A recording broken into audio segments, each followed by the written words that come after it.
ఈ ఆన్లైన్ ద్వారా మీతో మాట్లాడడానికి మీరు ఈ రీతిగా దేవుని వాక్యం వింటూ మీ యొక్క చక్కటి అభిప్రాయాలు, మీ అభినందనలు, మీరు పొందుకున్న మేలులు తెలియపరుస్తున్నారు.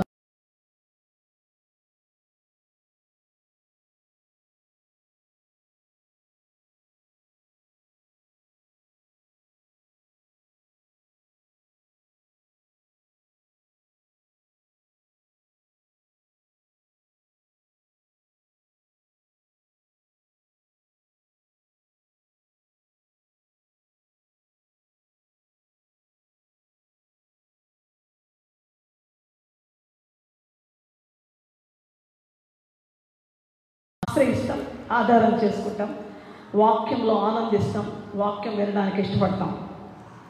కాబట్టి వాక్యం కోసం ఈ సమయం వెచ్చించడం అనేది వృధా కాదు. మనం చాలా సమయం వెచ్చిస్తూ ఉంటాం, కానీ ఎన్నో రీతులుగా దైవజనులు దేవుని వాక్యాన్ని అందిస్తున్నారు.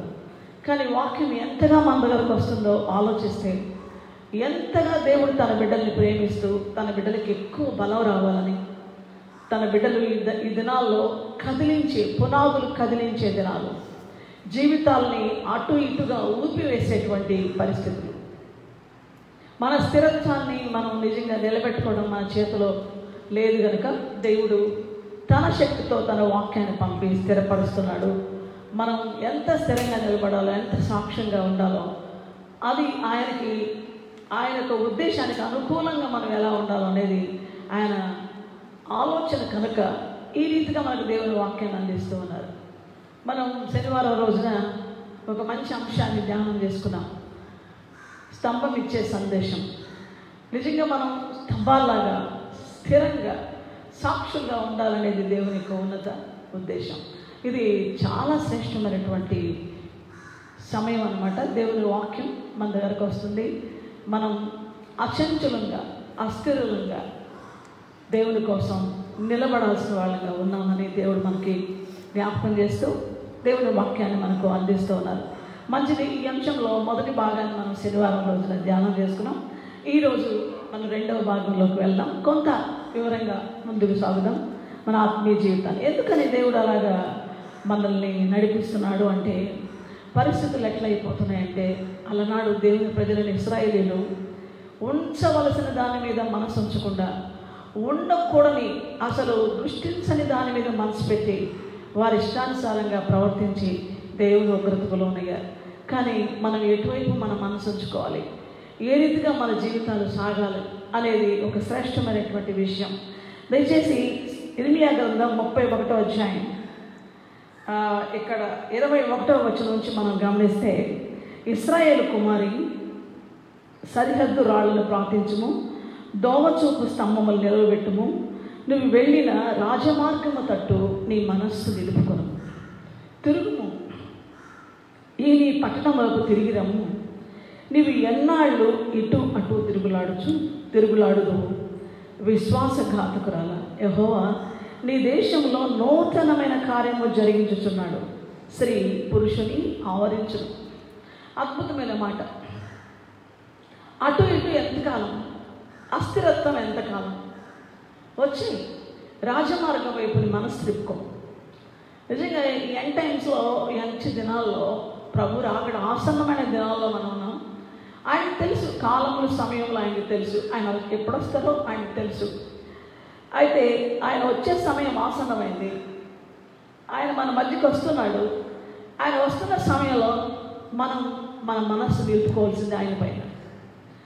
మన హృదయం ఆయన వాక్కుకి, ఆయన ఉద్దేశానికి, ఆయన చిత్తానికి, ఆయనకే మన హృదయం ఆయన వైపుకి తిప్పబడి ఆయనకే స్థానం ఇచ్చేదిగా ఉండాలి. ఇక్కడ ఇశ్రాయేలు జాతి గురించి ప్రస్తావించిన మాట ఇది.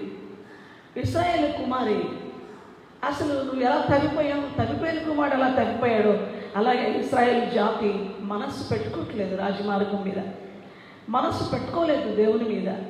వారు రావాల్సిన స్థలానికి రావటం లేదు, చేయవలసిన పని చేయటం లేదు, ఉండవలసిన విధానంలో ఉండలేదు. ఇది దేవుని హృదయానికి ఎంత బాధ. ఆయన తండ్రి లాంటి వాడు, ప్రేమ కలిగిన వాడు, చేర్చుకునేవాడు. అందుకోసమనే నువ్వు సరిహద్దు రాళ్ళు పాటించు. హద్దులు ఉన్నాయి మనకి, హద్దులు మార్చే లోకం ఇది. దేవుడు వేసిన హద్దుని ఆదిలోనే ఆదాము మార్చేశాడు. ఇది వద్దు అనేది ఒక హద్దు. ఆ వద్దనే హద్దులో నుంచి తప్పించి దూరంగా తీసుకెళ్ళి హద్దులు మార్పించి సరిహద్దు రాళ్ళు తొలగించే వాళ్ళు ఉన్నారు. దేవుడు తన వాగ్దానాలు, తన కట్టడలు, తన శాసనాలు మనకు నియమించినటువంటి అవన్నీ కూడా ఒక హద్దులు. ఈ హద్దుల్లో నుంచి మనం తొలగిపోతే, తల్లిదండ్రులు బిడ్డలకి నువ్వు అక్కడికి వెళ్ళొద్దు అన్నప్పుడు ఆ వ్యక్తి అక్కడికి వెళితే, ఆ బిడ్డ వెళితే హద్దు మీరినట్టు. నువ్వు ఇటువంటి బుద్ధిహీనమైన పని చేయొద్దు అంటే హద్దు మీరినట్టు. ఇది నాకు ఎలా ఉంది, యువతరం ఎలా ఉంది, స్త్రీలు పురుషులు ఎలా ఉన్నారు? హద్దులు మీరి బుద్ధిహీనులై మారిపోయిన రోజులు, హద్దులు మీరి పాపం చేస్తున్న రోజులు.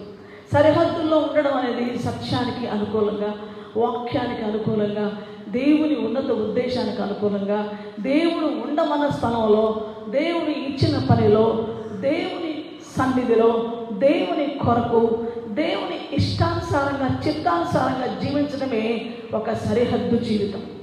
అందులో ఫిక్స్ అయిపోయాం. అందుకే క్రీస్తుకు వేరుగా ఏం చేయలేం. దేవుని యందు దేవునికి వేరుగా మనం ఏం చేయలేం. దేవునిలో, వాక్యములో we are fixed in the truth, fixed in Jesus. మనం ఫిక్స్ అయిపోయాం అక్కడ.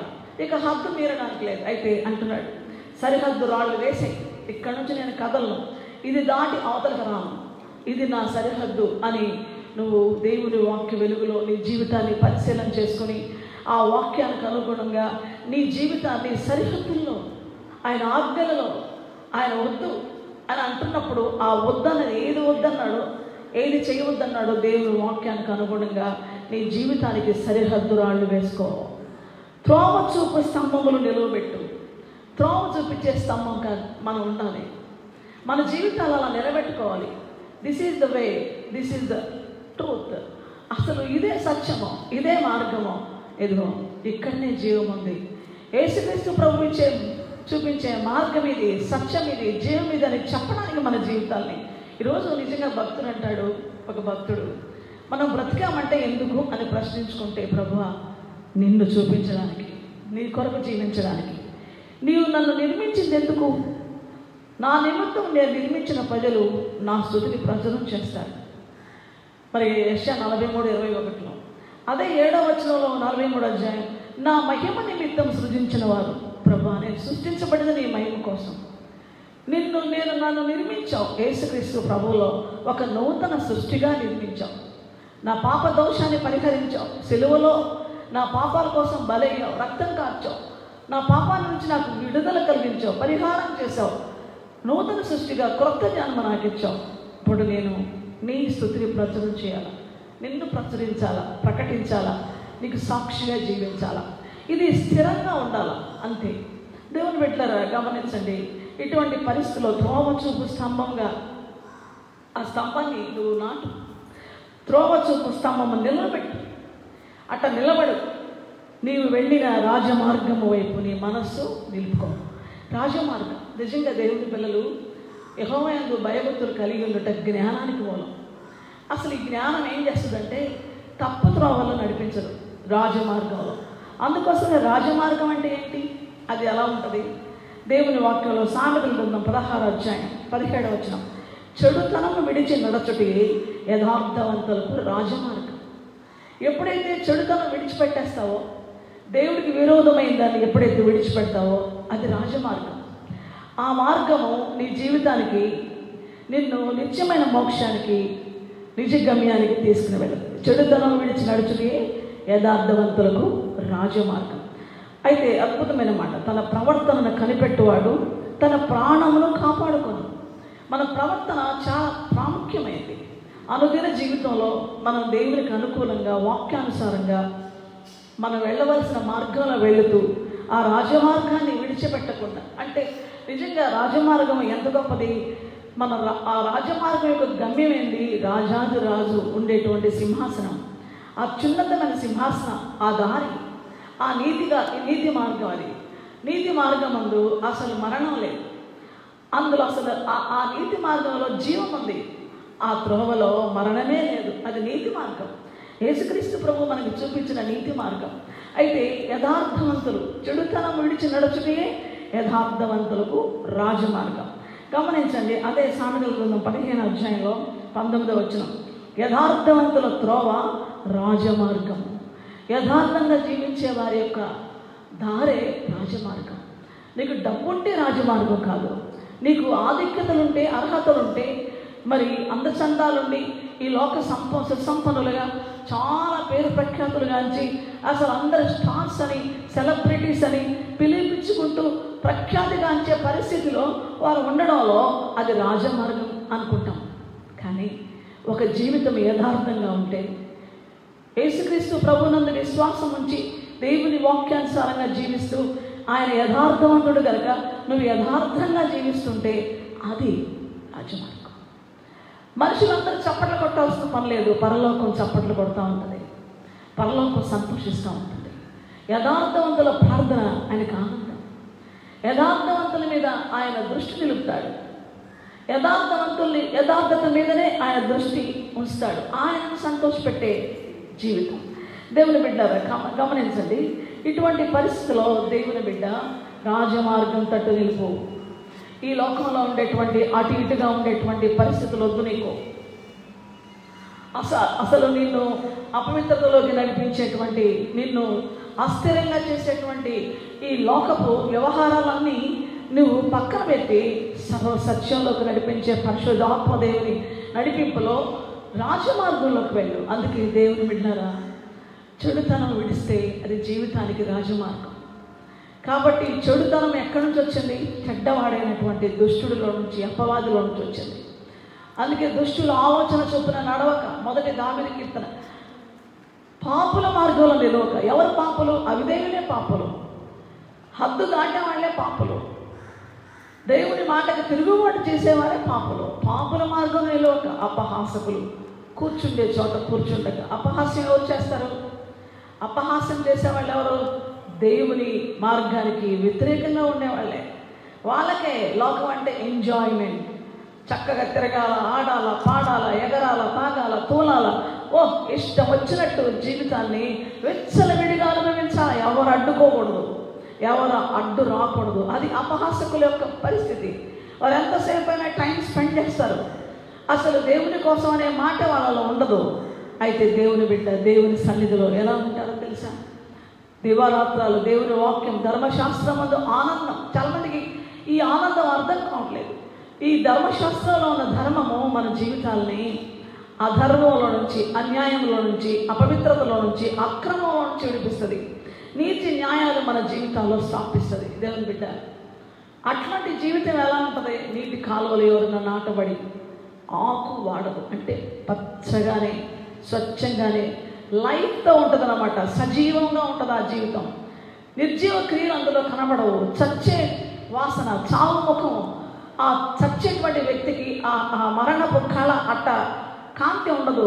మరణం యొక్క దాని యొక్క చీకటి ఆ మనిషి జీవితంలో కనబడుతూ ఉంటుంది. ఆ నిర్జీవ క్రియల వల్ల ఆ ముఖంలో మహిమ ఉండదు, ఆ కుటుంబంలో సంతోష సమాధానాలు ఉండవు. కాబట్టి అప్పుడే చీకటి, మరణం అనేది పాపం వల్ల వచ్చు జీవితం మరణం. ఆ మరణం గృహాల్లో ఉంది, ఆ మరణము పిల్లల్లో, యవనస్తుల్లో ఉంది, ఆ మరణము స్త్రీలలో ఉంది, పెద్దల్లో ఉంది. మరణపు ఛాయలు జీవితాలకి, సంఘాలకి, సమాజాలకి ఆ మరణ భయం ఉంది. అటువంటి పరిస్థితిలో ఆ మరణంలో నుంచి విడిపించడానికి దేవుని వాక్యము వెలువెగి వచ్చింది. నీ వాక్యము నా పాదాలకు దీపము, నా త్రోవకు వెలుగు. 119, 105 వచనం అద్భుతమైన మాట.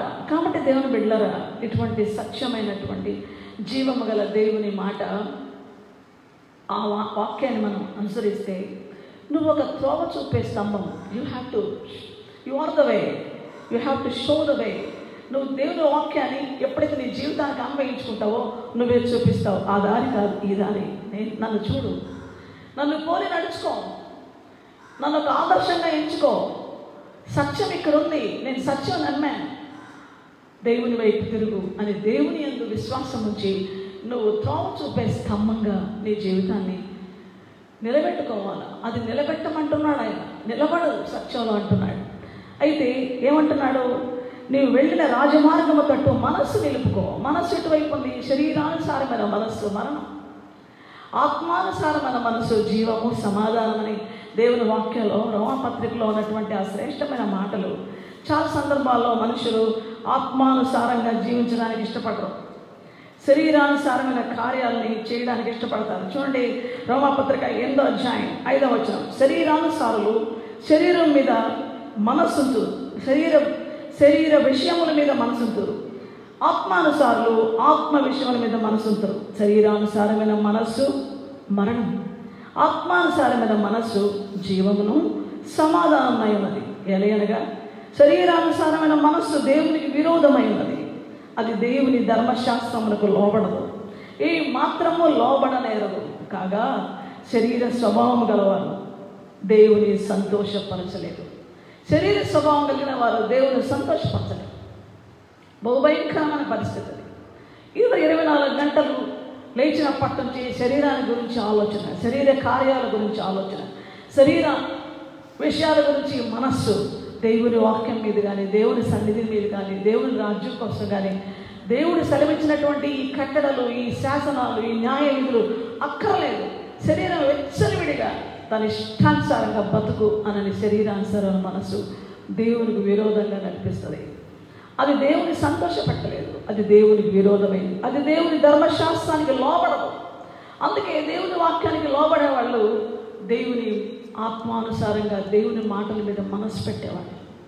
ఈరోజు విరివిగా వాక్యం ఎందుకు వెల్లడవుతుందంటే, నీవు శరీరానుసారమైన మనస్సులో నుంచి ఆత్మానుసారమైన బిడ్డగా జీవిస్తూ, ఆత్మానుసారమైన మనసు జీవమును సమాధానం, అక్కడ లైఫ్ ఉంది, నీకు జీవం వస్తుంది, అక్కడ సమాధానం వస్తుంది. ఆ పిచ్చి ఆ లోక సంబంధమైన మైండ్లో నిండిపోతే పిచ్చి పట్టుద్ది. కొంతకాలానికి భయంకరమైన కార్యాలు లోకంలో జరుగుతున్నాయి. దేవుని బిడ్డ ప్రభు నీతో మాట్లాడుతున్నాడు. అద్భుతమైన విషయం, దేవుని ఆత్మ మనలో నివసిస్తున్నాడు కనుక పరిశుద్ధాత్మ దేవుడు మనల్ని సరైన రూట్కి నడిపిస్తాడు. కాబట్టి దోమచూపు స్తంభం లాగా ఉండాలని, రాజమార్గము తట్టు నీ మనసు నిలుపుకో, తిరుగు, కమాన్.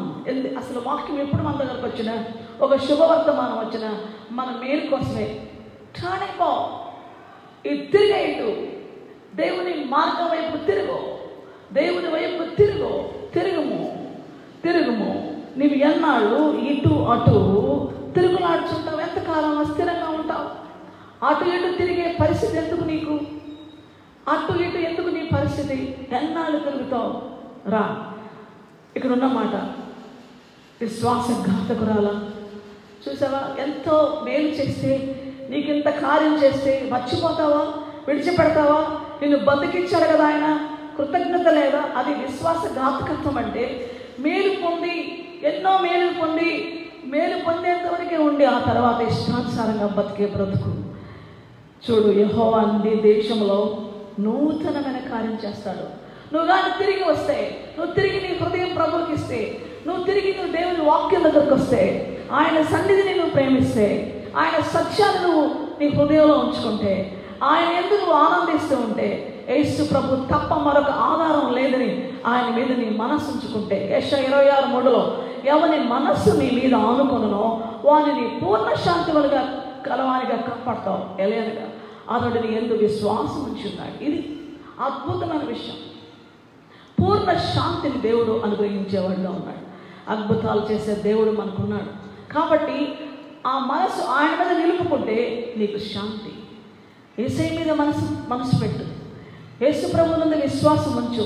ఈ పరిస్థితులన్నిటిలో, ఈ భారాల్లో, ప్రతికూలతలో, అన్ని వేదనకరమైన సమయాల్లో కూడా నీవు నెమ్మదిగా ఉండగలవు, శాంతిగా ఉండగలవు. ఇక్కడ ఒక అద్భుతమైన వాగ్దానం ఇస్తున్నాడు. నువ్వు తిరిగి వస్తే నీ దేశంలో, నీ జీవితంలో, నీ కుటుంబంలో నూతన కార్యం జరిగించడానికి సిద్ధంగా ఉన్నాడు. ఇదిగో నూతన క్రియ చేస్తాను. మీరు ఆలోచించరా? యెషయా 43 చెప్తున్న మాట అది. ఇదిగో అది ఇప్పుడే మొలచును. నువ్వు ఎప్పుడైతే ప్రభు దగ్గరకు వస్తావో, ఎప్పుడైతే నీ మనస్సు మార్చుకుంటావో, ఎప్పుడైతే నీ హృదయాన్ని యేసు ప్రభు మాట మీద పెడతావో, ఎప్పుడైతే ఆయన మార్గంలో ఉండడానికి ఇష్టపడతావో, అప్పుడే ఆరంభం అవుద్దా కార్యం. నువ్వు మనసు తిప్పుకోకుండా నీ ఇష్టానుసారంగా ఉన్నంత కాలము ఆ నూతన కార్యం జరగదు. నువ్వు ఎక్స్పెక్ట్ చేస్తున్నావు, నీ ఎక్స్పెక్టేషన్స్ అన్నీ, నువ్వు అడిగినవన్నీ, నువ్వు కోరినవన్నీ జరగాలంటే, ప్రార్థనకు జవాబు ఇవ్వాలంటే నువ్వు ఖచ్చితంగా టర్న్ అయిపోవాలి. నీ దిశ మార్చుకోవాలి, నీ గురి మార్చుకోవాలి. దేవుడు ఆయనే, యేసు ప్రభువే నీ గమ్యం, ఆయనే నీ గురి, ఆయనే నీ లక్ష్యం. ఆయన వైపు నువ్వు తిరిగిన వెంటనే ఆ న్యూ థింగ్ అనేది, ఆ కొత్తది అనేది, ఆ నూతన కార్యము ఆవిర్భవిస్తుంది. అప్పుడే ఆరంభం అవుతుంది. నీ విశ్వాసం ఎక్కడ ఆరంభం అవుతుందో అక్కడే. ఆయనకి పక్షపాతం లేదు. నువ్వు నమ్మితేనే నా మహిమ చూస్తావు అన్నాడు. నీ విశ్వాసం గొప్పదమ్మా. ఇంట్లో దయ్యం పట్టిన కూతురుంది, కనాన స్త్రీ వచ్చింది, అన్యురాలు. అయ్యా నా కుమార్తెగా అపవిత్రాత్మ పట్టుందయ్యా, అల్లాడిపోతుంది. దావీదు కుమారుడా కరుణించవా అని అడిగింది. అయితే ప్రభు ఆమెను పరీక్షిస్తున్నాడు. నేను నీ దగ్గరకు రాలేదు, అసలు నేను వచ్చింది ఎవరికి? పిల్లలకి రొట్టె వేయడానికి వచ్చాను, కానీ ఇది కాదే, కుక్కలు మరి కుక్కలకి వేయడానికి కాదే, పిల్లలకి వేయడానికి వచ్చానంటే అయ్యా అది నా యూదులు అన్యులని కుక్కలు అని పిలిచేవారు. యూదులకి అన్యులు కుక్కల్లాగా అన్నమాట.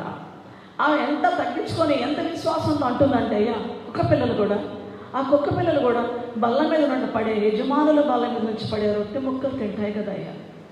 వా, ప్రభు హృదయం కదిలిపోయింది. అసలు క్షమించబడాడు ఆయన. ఎంత అద్భుతమైనటువంటి విధానం అది.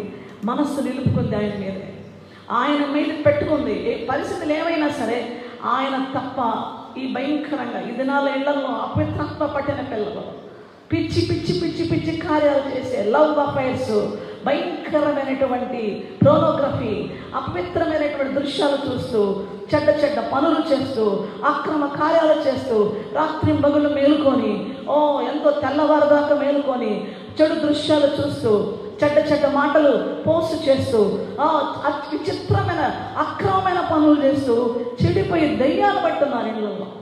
అపవిత్రాత్మలు పట్టిన వాళ్ళు అవి పీడిస్తున్నాయి. శరీరాశ, నేత్రాశ, జీవపు డంబాలతో పీడిస్తున్నాయి. డ్రగ్ అడిక్షన్లోకి వెళ్ళిపోయారు. చిన్న వయసులో డ్రగ్స్, తాగుబోతులైపోయారు, తిరుగుబోతులైపోయారు, బూతులు మాట్లాడేవాళ్ళు, అక్రమకారాలు చేసేవాళ్ళు. ఇటువంటి ఆ తల్లి అయ్యా అంటే దేవుడు వెంటనే నిజమే గృహాలు ఎలాగైపోయాయి. త్రోవ చూపే స్తంభాలు లేవు. తల్లిదండ్రులు మార్గం చూపించడానికి వారిలో కూడా అటువంటి శక్తి జ్ఞానం లేదు. అందుకే రాజమార్గాన్ని బిడ్డలు నడవాలి, రాజమార్గంలో కుటుంబాలు నడవాలి, రాజమార్గం వైపు తిరగాలి. విశ్వాస ఘాతుకత్వం, ఆపదలో మాత్రం అయ్యా అయ్యా అని ప్రార్థన చేసి ఆపద మొక్కులు మొక్కి ఆపద తీరేసిన తర్వాత అన్నీ వచ్చిన తర్వాత మళ్ళీ యథాప్రకారం చెడుతనం వైపుకి వెళ్ళిపోయే ప్రజలు. ఇటువంటి విశ్వాస ఘాతకత్వం మనిషిలో ఉంది కనుక నేను క్షమిస్తా, తిరిగితే నువ్వు తిరుగు, నీ మనసు మార్చుకుంటే నేను నిన్ను రక్షిస్తాను. నీలో, నీ కుటుంబంలో, నీ బిడ్డలలో నూతన కార్యం చేస్తా. వాగ్దానం అండి ఇది. ఈరోజు నేటి సమాజానికి ఎంత భయంకరత్వం, దేవుని ఉగ్రత మండుతున్న కాలం. అసలు ఎటువంటి ఘోర పాపపు లోతుల్లోకి వెళ్ళిపోతున్నారు, కానీ ఆత్మీయ లోతుల్లోకి వెళ్ళడానికి ఇష్టం లేని పరిస్థితి. స్త్రీలు, పురుషులు, పిల్లలు, పెద్దలు ఒకే రీతిగా దుష్టత్వం వైపుకు పరుగులెడుతూ రాజమార్గాన్ని విస్మరిస్తూ ఉండగా దేవుని ప్రేమ అర్థిస్తుంది, ప్రేమతో పిలుస్తుంది. తిరుగు, అటు ఇటు ఎంతకాలం ఉంటావు? వచ్చేయి, మారుమనసు పొందు, రక్షణ పొందు, నమ్మి బాప్తిసం పొంది రక్షించబడతావు. ఎంతకాలం బాప్తిసం తీసుకుంటే, యేసుప్రభువు నమ్ముకుంటే నేను ఈ చెడ్డ కార్యాలు చేయలేకపోతానేమో, ఈ పాపం చేయకూడదేమో, కాబట్టి కొంచెం తటస్థంగా ఉందాం అనుకుంటున్నావా? అటు ఇటు ఉందాం అనుకుంటున్నావా? ఉంటే వెచ్చగానన్నా ఉండు, ప్రభు నమ్మి. లేకపోతే నశించి నరకానికి పోవడానికి చల్లగానన్నా ఉండు, పో, అయిపోద్ది నీ పని. కానీ మధ్యలో డ్రామా వేస్తే నా నోట్లో నుంచి ఉమ్ము వేస్తానంటున్నాడు ప్రభు. నువ్వు డ్రామా వేస్తూ నటిస్తూ అటు ఇటు ఉంటున్నట్టుగా నువ్వు యాక్షన్ చేస్తే ఉమ్మి వేస్తాను. అది ఇంకా తీవ్రమైన విషయం. పాపిరైన ఆయన రక్షిస్తాడు. ఆ చల్లగా అయిపోయినటువంటి వ్యక్తి ఒకరోజు యేసయ్యా నన్ను క్షమించానంటే విడిపిస్తాడు. కానీ చల్లగా లేను, వెచ్చగా లేను, మధ్యలో ఉండి ఇట్లాగా కొనసాగుతాను, అట్లా మెయింటైన్ చేస్తాను అనుకుంటే బహుభయంకరమైన జీవితం అది. కాబట్టి ప్రభు మాట్లాడుతున్నాను, నువ్వు వెంటనే నీ గమ్యాన్ని చేరుకో. నువ్వు ఆయన వైపు తిరుగు. మత్తయి సువార్త 8వ అధ్యాయంలో ప్రభు ఆమెను చూసి ఎంత సంతోషపడ్డాడో, ఎంత అద్భుతంగా ఆమె విషయంలో ఆయన సంతోషపడ్డాడు. దేవుని బిడ్డారా, అంతేకాదు ఆయన ఇంకొక మాట కూడా 8వ అధ్యాయంలో ఒక విషయం చూస్తే దేవునికి ఇష్టమైంది ఏంటంటే విశ్వాసం అనమాట. ఒక చిన్న మాట చెప్తే చాలయ్యా నువ్వు, ఆ మాట మాత్రం సెలవిస్తే నా దాసుడు బాగైపోతాడని శతాధిపతి అంటాడు. ఈరోజు దేవుడు ఒక చిన్న మాట నమ్మితే చాలు, నువ్వు ఆ నమ్మకమే నీలో బలమైన కార్యం జరిగిస్తుంది. ఇక్కడున్న మాట చూడండి, స్త్రీ పురుషుడు ఆవరించును. అద్భుతంగా స్త్రీ పురుషుని ఆవరించును. దేవుని మహిమ గల సంఘంలో, దేవుని కార్యంలో, యేసుక్రీస్తు ప్రభు మనకు చేసే కార్యంలో ఆయన సంఘము స్త్రీ, ఆయన మన పురుషుడు యేసుక్రీస్తు ప్రభు. ఆయనలో మనం జీవించడానికి, ఆయన ప్రజలు ఆయనతో కలవడానికి, ఆయన ప్రజలు ఆయనని విశ్వసించడానికి నూతన కార్యం చేసే దేవుడు తిరిగి రమ్మని పిలుస్తున్నాడు. త్రోవ చూపే స్తంభంగా ఉండాలి. మంచిది. అయితే దేవుడు తన ప్రజల్ని విడిచిపెడతాడా? ఎప్పుడైనా విడిచిపెడతాడా? ఐగుప్తుల నుంచి దేవుని ప్రజలు వస్తున్నప్పుడు దేవుడు ఎంతగా అద్భుతంగా, ఈరోజు మనం దేవుని పిల్లలు ఆయన సన్నిధిలో ప్రార్థన చేస్తున్నాం. ప్రార్థన చేస్తుంటే ప్రార్థనకి జవాబు ఆయన తప్పకుండా ఇచ్చే దేవుడుగా ఉన్నాడు. గమనించండి, 99వ దావీదు కీర్తన 5, 6, 7 వచనాలు, 6, 7 వచనాలు. ఆయన యాజకులలో మోషే అహరోనులు ఉండేవి. ఆయన నామమును బట్టి ప్రార్థన చేయువారిలో సమూయేలు ఉండెను. వారు యెహోవాకు మొర్రపెట్టగా ఆయన వారికి ఉత్తరం ఇచ్చెను. మేఘస్తంభములో నుండి ఆయన వారితో మాట్లాడాను.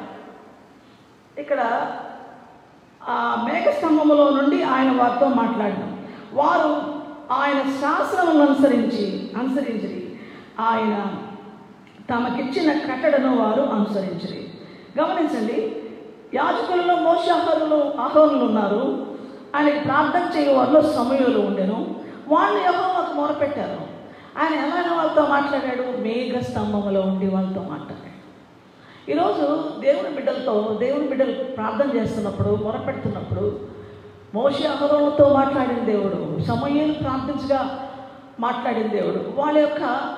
వాళ్ళ విధానం ఎలాంటిదంటే, వాళ్ళ స్టాండర్డ్స్ ఏంటంటే, వాళ్ళు ఎటువంటి స్థితిలో దేవునికి యోగ్యంగా ఉన్నారంటే వారు ఆయన కట్టడలను అనుసరించేవాళ్ళు. ఈరోజు ప్రార్థనకు జవాబు కావాలనుకో, మనం ఆయన మాట ప్రకారం జీవిస్తే ఖచ్చితంగా మనం మాట్లాడితే దేవుడు వింటాడు, మనం మనల్ని ఆలకిస్తాడు. ఆయనకి వ్యతిరేకంగా జీవిస్తూ ప్రార్థన చేయాలంటే ఆ ప్రార్థనకి జవాబు రాదు. అందుకోసమనే వారు ఆయన కట్టడలను అనుసరించారు. జాగ్రత్త దేవుని బిడ్డ, ప్రభు కోసం నువ్వు జీవించాల్సిన వ్యక్తివి. దేవుడు నీతో మాట్లాడుతున్నాడు. అయితే దేవుడు తన ప్రజల విషయంలో ఎంత అద్భుతంగా ఆయన తన బిడ్డల్ని నడిపిస్తాడంటే, ఎంత నమ్మకస్తుడంటే, ఎంత నమ్మకంగా. నిర్గమకాండం 13వ అధ్యాయంలో 21, 22 వచనాల్లో వాళ్ళు ప్రయాణం అవుతున్నారు. వాళ్ళు ప్రయాణం చేస్తున్నారు. వారు పగలు రాత్రియు ప్రయాణం చేయించుండగా యెహోవా త్రోవలో వారిని నడిపించుటకై పగటి వేళ మేఘస్తంభంలోను వారికి వెలిగించుటకై రాత్రి వేళ అగ్నిస్తంభంలోను ఉండి వారికి ముందుగా నడుచుచు వచ్చెను. ఆయన పగటి వేళ మేఘస్తంభమునైనను రాత్రి వేళ అగ్నిస్తంభమునైనను ప్రజల ఎదుట నుండి తొలగించలేదు. దేవుని యొక్క లక్షణాలు ఎలా ఉంటాయి, ఆయన వ్యక్తిత్వం ఎలా ఉంటుంది, ఆయన ఎలా ఉంటాడో మనకు తెలియదు. బైబిల్ గ్రంథం చెప్తుంది మనకు. ఆయన హృదయం ఎంత మంచిదో మనకు తెలియదు, దేవుని వాక్యం చెప్తుంది. ఆయన ఎంత ప్రేమ కలిగిన వాడో మనకు తెలియదు. ఆ ప్రేమను తెలపడానికి యేసు ప్రభు వచ్చాడు. ప్రేమ యేసయ్య రూపంలో మన దగ్గరకు వచ్చింది. మనల్ని రక్షించాడు, మనల్ని విమోచించాడు, మనల్ని పాపం నుంచి విడిపించి మనల్ని తన సొత్తైన బిడ్డలుగా చేసుకున్నాడు. యేసు ప్రభు లేకుండా మనం ఏం చేయలేము. ఆయన మనకి దేవుడిగా, ప్రభువుగా, రక్షకుడుగా, తండ్రిగా, రాజుగా, సమస్తంగా ఉన్నాడు. గమనించండి, ఐగుప్తు అనే లోకంలో నుంచి గొర్రెపిల్ల రక్తము, పస్కా గొర్రెపిల్ల రక్తంతో విమోచించబడినటువంటి ఇశ్రాయేలీయులు వస్తున్నారు. వాళ్ళు ప్రయాణమే వస్తున్నారు. వాళ్ళు ఎర్ర సముద్రం దగ్గరకు వస్తున్నారు. ఎర్ర సముద్రం పాలన చేశాడు ఆయన. అద్భుత విజయం. శత్రువు తరుగుతున్నారు వాళ్ళని. ఫరో సైన్యం తరుగుతుంది. కానీ దేవుడు ఎలా నడిపిస్తున్నాడు? రాత్రి పగలు. పగటి వేళ ఎండకి అల్లాడిపోతున్నాం మనం. దేవుని ప్రేమ ఎంత గొప్పదో తెలుసా?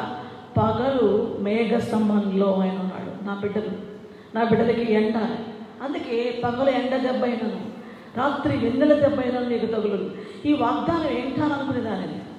ఆ పగటి వేళ ఆ దెబ్బ, ఆ ఎండ దెబ్బ ఎంత భయంకరమైంది. ఎంతమంది జీవితాలు ఎండ దెబ్బకి చచ్చిపోతారు. ఎండ దెబ్బ ఎంత భయంకరత్వం. నా దేవుని ప్రేమ ఎంత గొప్పది. నడిపించే విధానంలో, యాత్రా జీవితంలో ఎన్ని దెబ్బలు తగలడానికి శత్రువు మన మీదకి వాటిని పంపిస్తాడో, కానీ ఆయనే మేఘస్తంభంలో చల్లగా, ఆయన నడిపింపులో ఉంటే మేఘస్తంభంలో నీడలో నడిపించాడు. నిజంగా ఇజ్రాయెల్ దేశం వెళ్ళినప్పుడు ఆ ఐగుప్తు నుంచి బస్సులో ప్రయాణం చేస్తూ వస్తుంటే ఆ బస్సు ఎడారిలో వస్తున్నప్పుడు ఎటువంటి అగ్నిలాగా మండుతుందంట ఎడారి. అటువంటి ఎడారిలో మేఘస్తంభంలో నడిపించాడు. అంతేకాదు, శత్రువు తరుముతున్నప్పుడు శత్రువుకి మరి తన ప్రజలకి మధ్యలో ఆయన అగ్ని స్తంభంగా నిలబడ్డాడు. అగ్నికి ముందు దూసుకురాలేకపోయారు ఫరో సైన్యం. అగ్నికి మండిపోతున్న అగ్నిస్తంభం. రాత్రిపూట ఆయన అగ్నిస్తంభంకి ఎందుకున్నాడంటే వారికి వెలిగిస్తూ ఉన్నాడు. ఒకరికి వెలిగిస్తున్నాడు, మరొకరికి భయం, భయంకర భయం. వాళ్ళని సమీపించకుండా శత్రువును ఆపుతున్నాడు. దేవుడు ఇంత గొప్ప కార్యాలు చేస్తాడని నమ్మడానికి రుజువుగా ఈ కార్యాలు నెరవేర్చి జరిగించి ఇది రాయించాడు పరిశుద్ధాత్మ దేవుడు. కానీ ఇశ్రాయేల్ చరిత్రను మనం ఎప్పుడైనా మన ఆత్మీయ జీవితంలో ఒక సవాల్ అనమాట. ఆ దేవుడు నా దేవుడు, వారిలో నడిపించినటువంటి ఆ దేవుడు ఈరోజు నాలో జీవిస్తున్న యేసు రక్షకుడు. వారితో ఆయన ఉన్నాడు, ఈరోజు నాలోనే ఉన్నాడు. యేసుక్రీస్తు ప్రభు నామలో ఆయన ఈ లోకానికి వచ్చి నన్ను రక్షించి నా కోసం ప్రాణం పెట్టి నా రక్షకుడుగా, నా దేవుడుగా, నా ప్రభుగా మరణాన్ని గెలిచి లేచి ఆయన ఇప్పుడు నా యందు నివసిస్తున్నాడు. నాకెంత ధన్యత. నాలో ఉన్నవాడు లోకంలో ఉన్నవాడి కంటే గొప్పవాడు. 1 యోహాను 4:4. కాబట్టి ఆయన సంబంధి. కాబట్టి మన ఆత్మీయ జీవితాలు ఎంత బలమైనవి. మేఘస్తంభంలో, అగ్నిస్తంభంలో వారి ఎదుట నుండి తొలగించలేదు. Forever and ever. అసలు ఆయన వాళ్ళని నడిపించే విధానంలో ఆయన నమ్మదగిన వాడుగా ఉన్నాడు. వారు విడిచిపెట్టి వెళ్ళిపోతే ఆయన ఏం చేయలేడు. ఎందుకంటే దేవుడు నీతిమంతుడు. బలవంత పెట్టేది మనిషి యొక్క రాక్షసత్వం. నన్ను ప్రేమిస్తావా లేదా, ప్రేమించకపోతే ఊరేసుకుంటా, ప్రేమించకపోతే చంపేస్తా, నేను చచ్చిపోతాను అని బెదిరించినందు వల్ల ఈ అక్రమ జీవితంలో మూడేసుకొని బతుకుతున్నారు మనుషులు. అమ్మో నేను కానీ వాడిని వదిలిపెడితే వాడు చచ్చిపోతాడంట, నన్ను చంపేస్తాడంట, అమ్మో నేను కానీ ఆ అమ్మాయిని వదిలిపెడితే ఆ అమ్మాయి చచ్చిపోద్దంట అని పాపము చేత అబద్ధాన్ని పట్టుకొని ముడులేసుకొని పాపంలోనే బంధించబడి ఉన్నారు. అక్రమం అది. ఎవడి బెదిరింపుకి మనం నిలబడాలి. శత్రు బెదిరింపు కాదు. పాపాన్ని తెంచుకొని వచ్చిన వ్యక్తికి, ఐగుప్తుని తెంచుకొని, ఐగుప్తు దురాశను తెంచుకొని, ఐగుప్తు అక్రమం తెంచుకొని బయటకు వచ్చిన ప్రజలకి అగ్నిస్తంభం ఉంది, మేఘస్తంభం ఉంది. ఫరో రథాలు ఎర్ర సముద్రంలో మునిగిపోయాయి తప్ప తన ప్రజలు గట్టెక్కారు. ఈ రోజుకి చరిత్రకారులు, పరిశోధకులు ఫరో రథ చక్రాలని ఆ యొక్క అగాధ సముద్రంలో వెలికి తీశారు. అది రుజువైంది. దేవుని బిడ్డ ఆలోచించు. నువ్వు దుష్టుడి బెదిరింపులకి ముడేసుకొని ఉంటావా? పాపానికి, పాప బంధకాలను ఉంటావా? బయటికి రా. యేసు ప్రభు నీతో మాట్లాడుతున్నాడు. నీకు విడుదల. దుష్టుడు నిన్ను బెదిరిస్తున్నాడు. అందుకే దేవుడు బలవంత పెట్టి ఐ లవ్ యూ చెప్పు, నన్ను ప్రేమించు, శరీర కార్యానికి ఇష్టానుసారంగా జాగ్రత్త క్రియలు జరిగించు అని అంత నీచమైన విధానంలో నడిపించడు. నీవు మనస్ఫూర్తిగా ప్రభువుని అంగీకరిస్తే, విశ్వాసంతో ఆయన ప్రేమను, ఆయన పరిశుద్ధతను, ఆయన నీతిని, ఆయన సమాధానాన్ని నువ్వు అంగీకరించినప్పుడు నీతో ఏకీభవించి నీ హృదయంలోకి వస్తాడు ఆయన. నువ్వు ప్రేమతో ఆహ్వానిస్తే వస్తాడు ఆయన. నువ్వు నీ విశ్వాసంలో జీవిస్తాడు ఆయన. నీ ఎందు ఆనందిస్తాడు ఆయన. అంత నమ్మకస్తుడు ఆయన. ఆయన నీతిమంతుడు. నీతి గల బిడ్డలు జ్వరబడి తలుపులు తెచ్చుకొని లోపలికి రాదు. నీతిమంతులు బయట నుంచి కొడతాడు ఆయన. తలుపు తడతాడు. ఇదిగో నీ హృదయపు తలుపు దగ్గర నిల్చున్నాను అని తడతాడు ఆయన. He's knocking. ఆయన తడుతున్నాడు. ఈ వాక్యం ద్వారా నీ హృదయపు తలుపు తడుతున్నాడు. తలుపు తీయదు. నా ఎద్దుకు రా, నాకు తలుపు తీస్తే నీవు నేను కలిసి భోజనం చేస్తాం. అందుకే యెహోవా నా కాపరి, నాకు లేమి కలుగుదు. పచ్చిక గల చోట్ల నన్ను పరణ చేస్తాడు. శాంతికరమైన జలవేళ నన్ను నడిపిస్తాడు. నా ప్రాణానికి ఆయన శాంతిస్తాడు. తన నామమును బట్టి నీతి మార్గం నడిపిస్తాడు. గాఢాంధకారపులో వచ్చిన ఈ అపాయానికి భయపడ్డాం. ఆయన నాకు తోడుగా ఉంటాడు. ఆయన దుడ్డుకర, ఆయన దండము నన్ను ఆదరిస్తుంది. నా శత్రువు ఎదుట నాకు భోజనం సిద్ధపరుస్తున్నాడు. ఇవన్నీ ఎలా జరుగుతాయి? నూనెతో నా తల అంటి ఉన్నాడు. నా గిన్నె నిండి పొర్లుచున్నది. నేను బ్రతుకు దిన వల్ల నీ కృపాక్షేమాలు నా వెంట వస్తాయి. చిరకాలం నేను యెహోవా మందిరం నివాసం చేస్తా. ఇది ఎలా జరుగుతుంది? నువ్వు కంటతో పెట్టి టక టక టక టక టక చెప్పేస్తే, ఆ చదివేస్తే కుదురుద్దా? ఆ కాపర లోపలికి రావాలి. ఆయన ఆహ్వానించు. నువ్వు పెదవులతో పలికితే అది నిజంగా నీ బ్రతుకులో అనుభవించాలి. కాబట్టి దేవుని బిడ్డ, స్తంభం, మేఘస్తంభం మాట్లాడుతుంది, అగ్ని స్తంభం మాట్లాడుతుంది, త్రోవ చూపే స్తంభం మాట్లాడుతుంది. చూడు, నా వైపు చూడు, నేను నా కాపుదలలో నేను ఎప్పుడు విడిచిపెట్టను. నిన్ను పోషించే విషయంలో నేను ఎప్పుడు విడిచిపెట్టను. 40 సంవత్సరాల ఎడారిలో ఆకాశం తెరిచి మన్నా కురిపించాడు ఆయనే. బండను బద్దలు చేసి నీళ్ళిచ్చాడు ఆయనే. ఆయన పోషణకర్త, ఆయన రక్షణకర్త, ఆయన విమోచనకర్త, ఆయన నిరీక్షణకర్త. కాబట్టి నీవు అటు ఇటు మానే స్థిరంగా నిలబడు. నా ఎదుకురా, నేను నడిపించేవాడిని.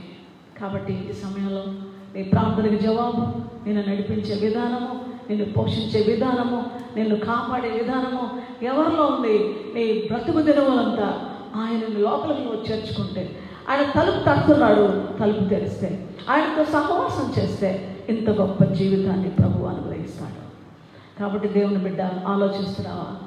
ఇది నీకు అనుకూల సమయం, ఇది రక్షణ దినం, ఇది నువ్వు ఆయన వైపు తిరిగే సమయం. రాజమార్గాన్ని ఎంచుకొని యథార్థంగా ప్రభు కొరకు జీవిస్తే ప్రభు నిత్య మహిమగా నిన్ను తీసుకెళ్తాడు. త్వరలో రానయ్యున్నాడు. రెప్పపాటులో మారిపోయే గొప్ప అనుభవంలోకి మనం ఆయనతో యుగాలు జీవించే ఆ గొప్ప మహిమలో మనం ఉంటాం. కాబట్టి ఇటువంటి నిరీక్షణతో ప్రభు వైపు తిరుగుతావా? స్తంభములాగా సరిహద్దుల్లో ఉంటావా? స్తంభము ఎంత స్థిరంగా ఉందో, ఎంత సాక్ష్యంగా ఉందో, అటువంటి సాక్ష్య జీవితంతో స్థిరమైన బిడ్డగా క్రీస్తు నందు నిలిచి ఉండాలని ప్రభు కోరుతున్నాడు. ప్రభు ఈ మాటలు దీవించుగాక. ప్రభునామమున మీకు నా వందనాలు. తండ్రి, ఈ మాటలు నీ ప్రియబిడ్డ జీవితాల్లో నిబంధన రక్తంతో ముద్రించండి. ఈ వాక్కు యేసుక్రీస్తు ప్రభు నిబంధన రక్తంతో ముద్రిస్తున్నాను. ప్రభు, ప్రతి బిడ్డ జీవితానికి ఇంత అండగా, ఇంత కొండగా, ఇంత మేఘ స్తంభంగా, అగ్ని స్తంభంగా ప్రభు మా జీవితాలు నడిపించిన వాడుగా, మమ్మల్ని ఒక త్రోవ చూపే స్తంభాలుగా, మీ వాక్యానుసారంగా నడిచేవాళ్ళుగా చేయడానికి ఇష్టపడ్డవే ప్రభు. ఇటువంటి అద్భుత స్థితి ప్రియబిడ్డలుగా దయచేసి నడిపించమని తండ్రి, ఎవరైతే తీర్మానం తీసుకున్నారో వారిని రక్షించి స్థిరపరిచి బలపరచమని నజరేయుడైన యేసయ్య పవిత్ర నామములో మీకు సమర్పించి స్తుతించి ప్రార్థిస్తున్నాను తండ్రి. ఆమేన్. ప్రభు నామములో మీకు నా వందనాలు. మరి మీకు ఒక మాట, ఇలాగా ప్రసారం చేస్తూ అందిస్తున్నటువంటి ఈ వర్తమానాలు, పాటలు యూట్యూబ్లో కూడా పెట్టబడ్డాయి. మరి యూట్యూబ్ పేజ్ మీరు చూడండి. మరి అక్కడ రాయబడింది మీకు లింకు, చూడండి. అక్కడ తప్పకుండా సబ్స్క్రైబ్ చేయండి.